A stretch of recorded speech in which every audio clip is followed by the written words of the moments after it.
김경원 목사님은 제가 한 지 한 20년 더 될 것 같아요. 그래서 제가 태국에 있을 때에 이제 목사님 처음 봤고, 또 목사님이 그 CGN 사장님 하실 때 이제 계속 저희가 같이 태국에서 협력하고, 또 태국의 CGN TV 이제 들어오고 이제 세팅하고 그럴 때 또 이제 지금 방송이 계속되고 있지만은 제가 지금도 그 태국 그 CGN TV 이사로 이렇게 섬기고 있거든요. 그래서 이제 계속 교제하고 있는데 최근에 이제 안타까운 소식을 들어서 같이 기도하고 있습니다. 그래서 오늘 말씀 마지막에 같이 한번 또 기도하면 좋겠는데요.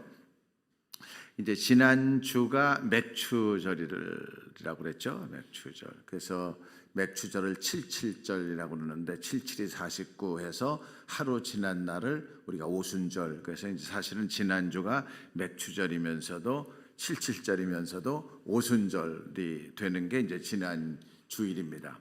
근데 그 성경에 보면은 그 오순절에 이제 제자들이 120명이 마가 요한의 다락방에서 기도하다가 이제 성령을 받았잖아요. 그 예수님께서 예루살렘을 떠나지 마라. 성령이 오실 때까지 예루살렘을 떠나지 말라. 이렇게 말씀을 하시고 이제 성령이 강림하시고 성령 충만해서 이 사람들이 나가서 이제 복음을 전한 겁니다. 근데 이 사람들이 나가서 복음을 전했을 때 그때가 이제 맥추절이기 때문에 이제 유대인들 중에서 특별히 경건한 신앙을 가지고 있는 사람들, 그리고 그 경건한 사람으로서 하나님을 더 알기를 원하는 사람들이 이제 여러 나라에서 찾아오게 된 겁니다. 이게 성경에 16나라가 나오는데요.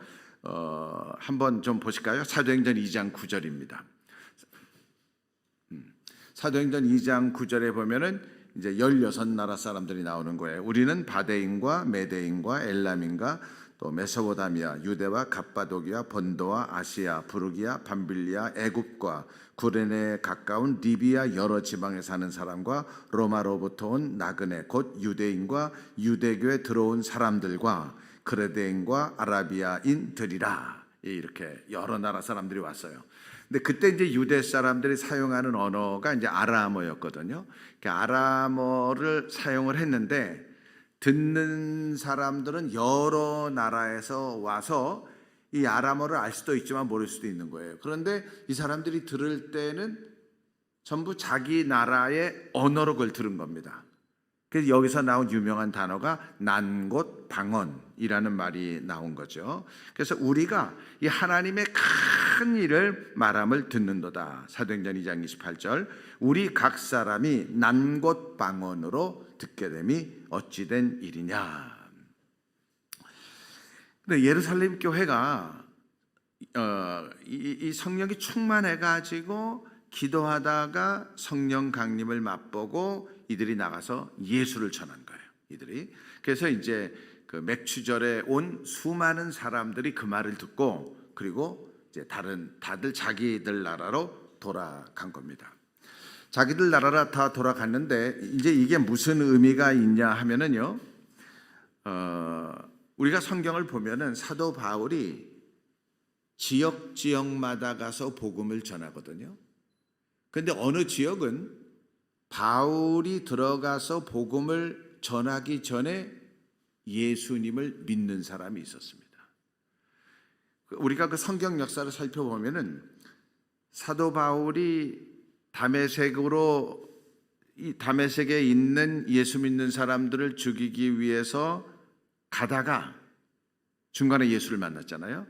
사울아 사울아 네가 왜 나를 핍박하느냐. 주여 네 시오니까 나는 네가 핍박하는 예수다. 그래가지고 이제 장님이 된 겁니다.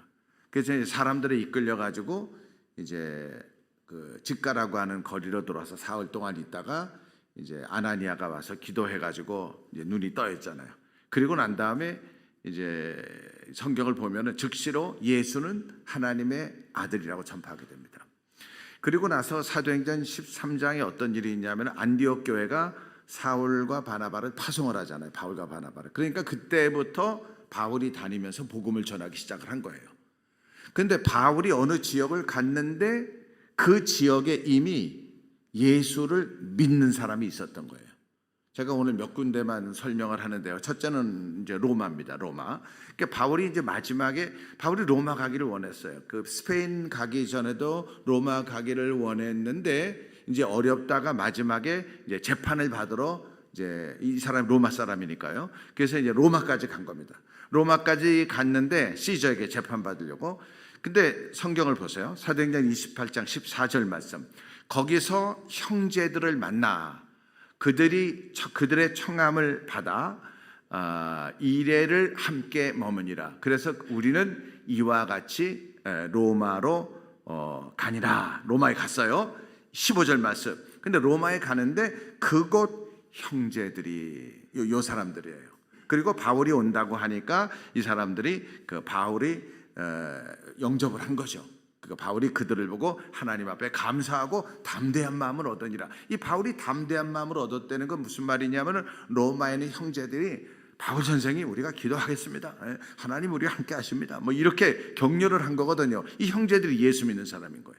그러면은 바울이 로마에 가서 복음도 전하기 전에 이 형제들이 예수님을 아는 사람이 된 거거든요. 어떻게 알았을까요? 어떻게? 이 경건한 유대인들이 로마에 있는 사람들이 오순절 때, 맥추절 때 예루살렘에서 아까 그 16나라 있잖아요. 16나라. 그 중에 우리가 로마에서부터 온 사람이라는 말이 있거든요. 로마에서 온 사람들이 그때 이 성령 충만한 제자들의 설교를 듣고 예수에 대한 얘기를 듣고 복음에 대한 얘기를 듣고 로마로 돌아가서 이들이 예수를 전한 겁니다. 그래서 이들이 복음을 전한 거예요. 거기에 예수 믿는 사람이 있는 거예요. 그래서 바울이 거기 로마에 가니까 이미 로마에 예수 믿는 사람이 있었던 거죠. 제가 이런 안목을 가지고 성경을 보니까 바울이 에베소에 가서 복음을 전했는데요.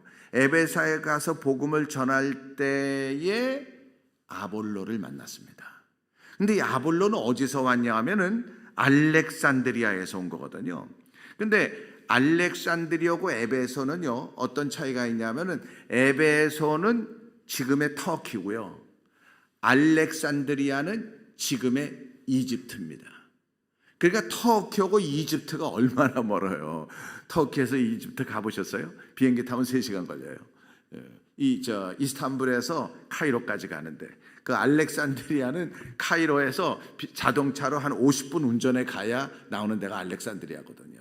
그런데 바울이 지금 에베소에 갔는데 터키의 에베소에 갔는데 거기서 알렉산드리아 이집트의 알렉산드리아에서 온 아볼로란 사람을 만났는데 성경이 이 아볼로에 대해서 뭐라고 말하냐면은 성경에 능통한 아볼로라고 그랬어요. 그러니까 성경을 아는 거예요. 성경이 능통한 거예요. 근데 이 아볼로가 성령을 모르는 거예요. 성령을. 그래서 브리스길라와 아굴라가 초청해가지고 이 아볼로에게 이 성령에 대한 말씀을 드리잖아요. 그러니까 초대교회 오순절 때 성령 강림해가지고 그때 있었던 사람들이 예수를 듣고 자기들 지역으로 가서 계속 예수를 전한 겁니다. 계속 예수를 전하고 그래 거기에 자생적으로 예수 믿는 사람이 나타난 거예요. 로마가 그런 거거든요. 그러니까 바울이 루스드라에 갔을 때에 디모데를 만났는데 이 디모데의 엄마 아버지가 예수를 아는 사람이거든요. 누가 루스드라에게 복음을 전했겠어요? 우리가 지금 코로나19 때문에 다 우리가 불편한 가운데서 하나님을 섬기고 있습니다. 뭐 아시는 대로 다음 주 내일부터 이렇게 좀 이제 어렵잖아요. 비대면. 저희도 이제 모든 모임들을 다 캔슬을 하고 이제 그 비대면 들어가는 거 준비하고 교회가 이제 다음 주 예배를 못 드리는 이제 그런 상황이 됐는데요.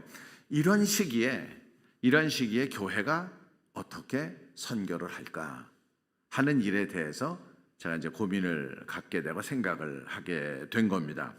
그래서 이제 교회마다 선교를 한다고 하는 게 이런 거예요. 선교사님을 파송하고 그리고 교회가 단기팀이 이제 선교지에 가기도 하고 그리고 선교적인 모임도 갖고 뭐 선교 기도회도 하고 이렇게 우리가 선교적인 활동을 했는데 이 코로나가 오게 되니까 하늘길이 막히니까 비행기도 못 타는 거예요. 저도 역시 한국에 잠깐 나왔다가 작년에요. 잠깐 나왔다가 비행기가 없어지고 제가 태국에 있었는데요. 태국 선교사인데 태국이 받아주질 않는 거예요. 외국 사람을 받아주질 않으니까 이 비자가 한국에 있다가 그냥 비자가 날아가고 만 거예요. 비자가. 그러니까 들어갈 수도 없고 그리고 받아주지도 않고 그러다가 이제 나중에 관광 비자 받아가지고 태국에 잠깐 들어갔다가 이렇게 나왔는데요. 이게 선교적인 모든 활동들이 이게 막아진 거예요. 특별히 어떤 교회가 단기 선교를 중요하게 생각하는 교회가 있으면은 지금은 어려운 거죠. 왜냐하면 단기팀이 갈 수도 없기 때문에 그냥 그 방학이 되면은 여름이나 겨울에 교회가 전체가 그냥 비행기 차터기를 타고 어느 나라에 가서 한 달씩 있으면서 한 주간씩 있으면서 이게 복음을 전하는 그런 거를 지금은 다 못하게 된 거예요. 그러니까 선교적인 액티비티가 하나도 없는 거죠. 교회가 이제 많이 어려움을 당하는 이제 이런 건데요. 이런 때에 교회가 할 수 있는 선교가 뭐냐면은 바로 기도 선교라는 겁니다. 이 기도 선교인데요. 기도라고 하는 거는 우리가 다른 나라를 가지 않아도 이 자리에서 전 세계 모든 나라를 우리가 정말 믿음으로 축복하는 이제 그런 일이거든요. 그래서 우리가 선교사님을 축복하고 또 선교 사역을 축복하고 또 교회를 축복하고 선교에 헌신된 사역자들을 축복하는 거를 우리가 비행기 타고 다른 나라 가지 않아도 지금 앉은 자리에서 축복하는 이게 바로 기도 선교입니다. 성경이 우리에게 가르쳐 주는 건 뭐냐면은 오늘 본문 말씀 사도행전 1장 8절 오직 성령이 너희에게 임하시면 너희가 권능을 받고 예루살렘과 온 유대와 사마리아와 땅 끝까지 이르러 내 증인이 되라 하시니라. 이 말씀인데 이 말씀을 어떤 분은 이렇게 해석을 해요.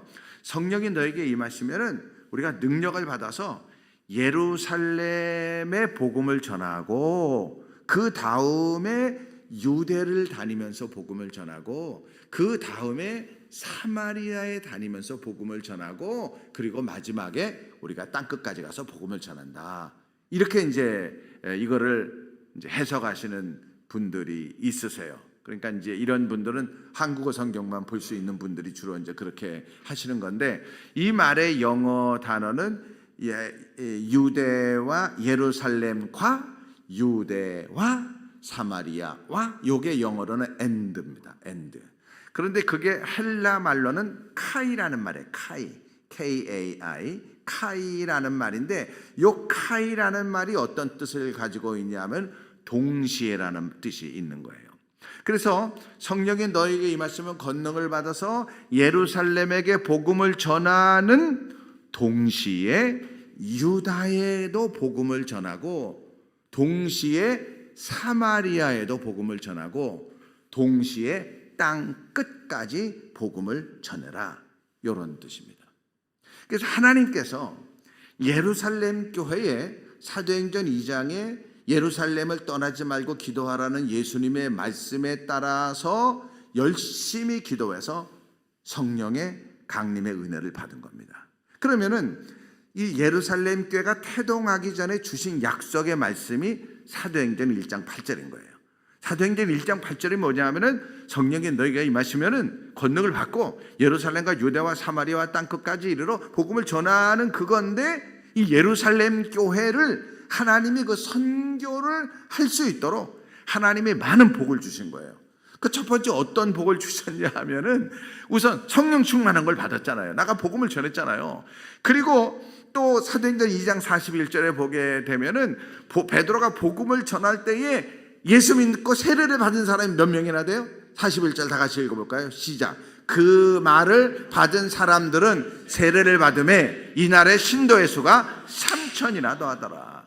근데 복음을 들은 사람이 다 세례를 받았는지 아니면은 그 중에 몇 사람이 받았는지는 모르지만은 상식적으로는 100명이 100% 다 받을 수도 있지만은 한 90%가 받을 수도 있는 건데 지금 여기는 세례 받은 사람이 3,000명인 거예요. 사도행전 4장 4절 말씀 베드로의 설교입니다. 베드로가 설교를 하고 난 다음에 말씀을 들은 사람 중에 믿는 자가 많으니 남자의 수가 몇 명이요? 5천이나 된 거예요. 그러면은 여기에 나와 있는 숫자는 남자입니다. 남자. 죄송합니다. 여자분들, 애들은 포함이 안 된 거죠. 사실은 요즘에는 여자가 이거거든요. 여자. 저도 우리 아내가 뭐라 그러면 꼼짝 못해요. 선교사들이 가정적으로 화목하지 않은 사람하고 얘기할 때 되면 제가 무조건 사모님 말 들어. 사모님 말 들으면 떡이 생긴다. 사모님 말 들어야지. 네 맘대로 하면은 안 된다. 더군다나 50 넘어가면 더 그래 더. 그래서 하여간 저는 그래서 이제 사모님들을 많이 이렇게 챙겨줘서 아주 저도 이제 그래서 제가 여자 선교사들한테 인기가 있습니다. 막 이렇게 올려주고 그러니까. 근데 성경은 8,000명이 예수를 믿었는데요. 세례를 받았는데 그러니까 아마 가족이 있고 애들이 있는데 요즘처럼 한두 명 낳는 게 아니고 이스라엘 사람들 애가 많잖아요. 이 구약시대 보면은 아브라함이 얼마나 많고 야곱은 12이나 되잖아요. 자식들이. 이러니까 이게 예수 믿는 사람들이 남자만 계산했으니까 가족이라든가 애들을 포함하게 되면 더 많은 거예요.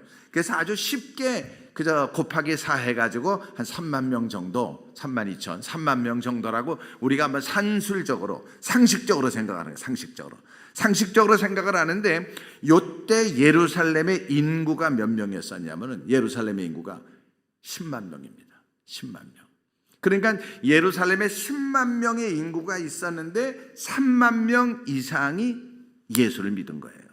그래서 사울이 사도행전 8장에 예루살렘에 가서 이 핍박을 하죠. 사도행전 7장 스데반이 죽는 거거든요. 그래서 사도행전 8장에 예루살렘에 큰 핍박이 일어나는데 사울하고 그 추종자들이 집집마다 들어가서 예수 믿는 사람을 잡아 끌으려고 했거든요. 그래 이분들이 이제 도망간 겁니다. 흩어지게 되는 거거든요.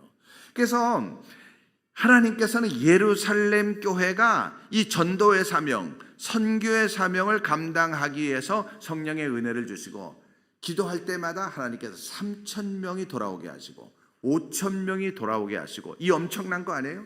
근데 이 3,000명, 5,000명이 지금 뭐 예루살렘에 가보셨으면 알지만은 그런 3,000명을 수용할 만한 큰 예배당이 없습니다. 그런 건물들이.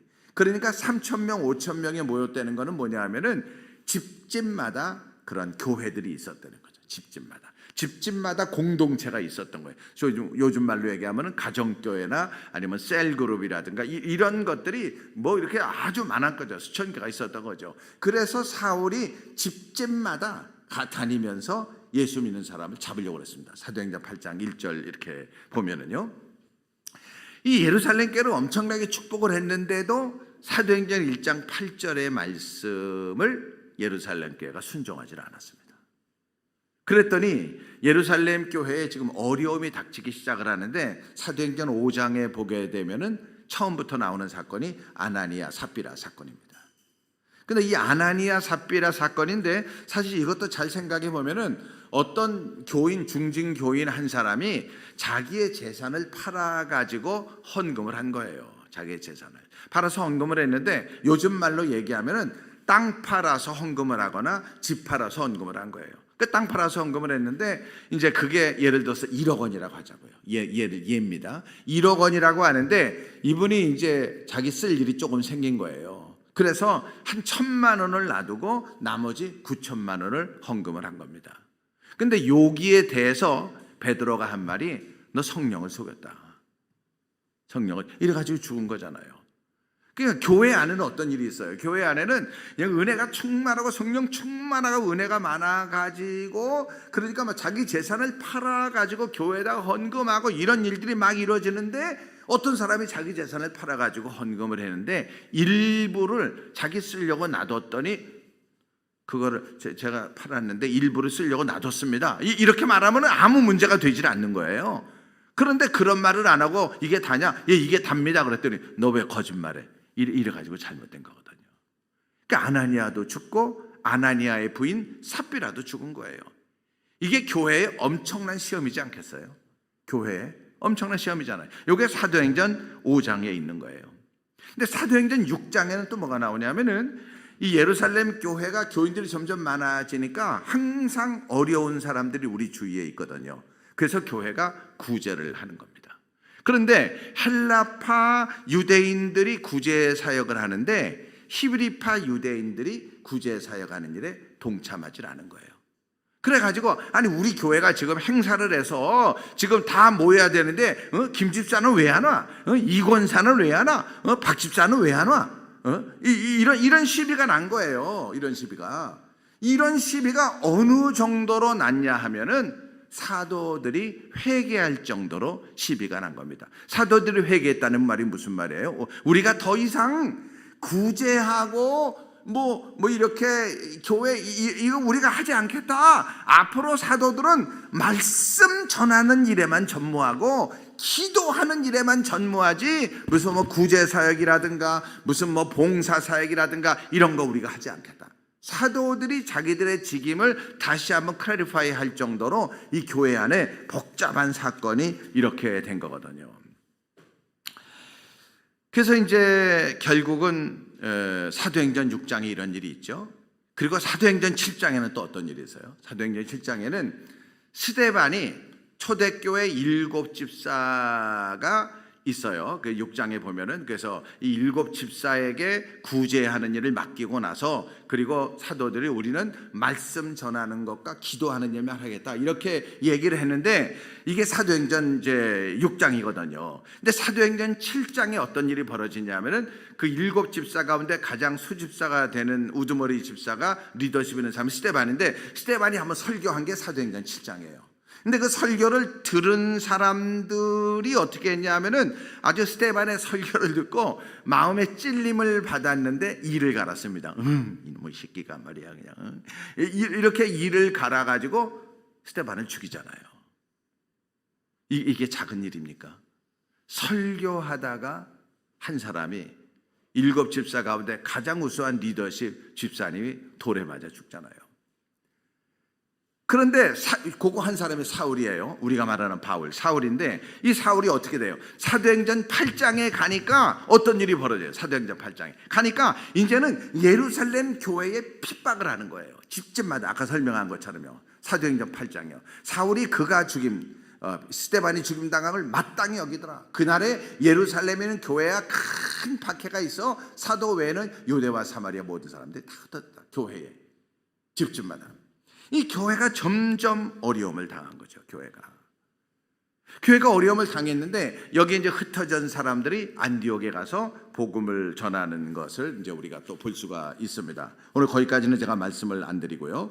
그래서 이제 교인들이 8,000명이나 되고 이 엄청난 하나님의 성령의 능력이 역사하고 기도하는 대로 안진뱅이 일어나고 눈먼 사람은 눈 뜨고 귀머거리는 문이 열리고 문둥이는 고침을 받고 이 엄청난 역사들이 교회 안에 계속 이루어지고 교회가 부흥하고 3,000명, 5,000명, 8,000명 되고 엄청나게 일어나는데 교회가 내부적인 일에만 신경을 써요. 어떻게 구제할까? 네? 이런 거. 그러니까 구제라는 거는요. 예수님 오실 때까지 도울 사람은 우리 주위에 많이 있는 거예요.